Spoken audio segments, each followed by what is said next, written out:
If we have several independent samples and the objective is to test that whether there is a difference between the several groups or the treatments, then we have followed it using Kruskal Wallis ACE test.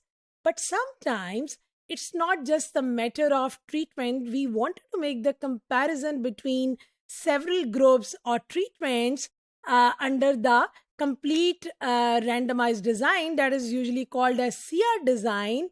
But sometimes we wanted to control the comparison, or we wanted to make a comparison row wise as well as column wise. So that means we are moving from the CR design to the RCB design, that is called randomized complete block design.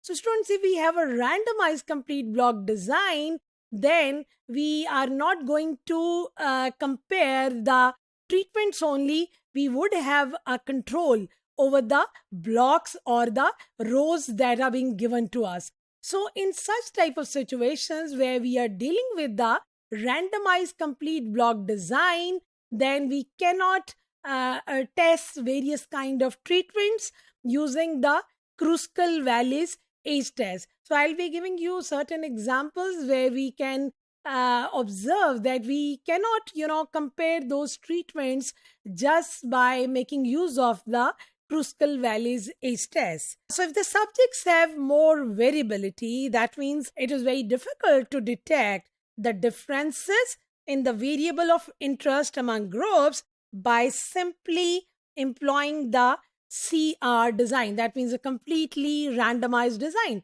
So that means, students, the variability is to be controlled using the blocks as well as the treatments. Let me give you an example so that you can better understand the concept where it would be difficult to detect the differences as far as the variation is concerned. Suppose if a teacher may wish to compare the effects of 3 teaching methodologies on the academic achievement of students of various levels. Let us assume that the objective of this experiment is to identify that which teaching method will have a significant effect on the academic achievement of the students. So using the CR design, there would be the chances that the subjects which were taught using one of the teaching methodologies might be the slow learners. So there would be a natural tendency of slow learners to achieve less compared to their counterparts. So such an assignment of subjects may make this particular teaching method to have an acceptable effect onto the achievements, whereas if you are just talking about the reality, it may occur due to the mental state of the subjects rather than the teaching methodology. So in this case, you can observe that there is variation in the samples, so we might not finding the differences as far as this situation is concerned. So in this situation, the better experimental design that we can acquire, that would address this particular problem, which would be the RCB design, that is called as randomized complete block design. So the problem of several related samples that arise in an experiment that is designed to detect the differences not only in K possibly different treatments with a complete control over the blocks. So the observations are usually arranged in the blocks, which are groups of K experimental units similar to each other in some respect, such as K puppies that are littermates and therefore may tend to respond to a particular stimulus more similarly than would randomly selected puppies from the various litters.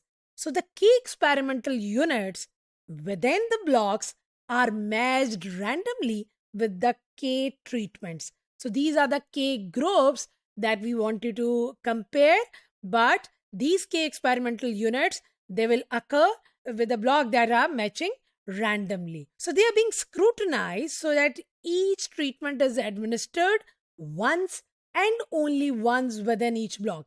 So that means we are talking about repeated samples, but those repeated samples are only appearing once in a particular block.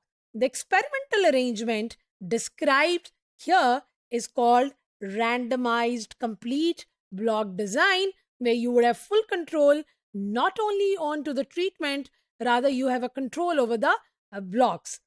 So let us take an example so that you may better differentiate between the CR design and RCB design, so that you would be able to make the comparison between several independent samples where you are talking about the variation within the samples. Suppose 6 different types of bread dough are compared. So students, we are going to compare 6 different types of bread dough to see which bakes the fastest by forming 3 loaves with each type of dough. So 3 different ovens they were used, and each oven bakes 6 different types of bread at the same time. So the ovens here that we are going to use for baking purpose, they were 3 in total. So students, these ovens are considered as blocks, whereas the doughs, which were 6 in total, they are the treatment in this particular example.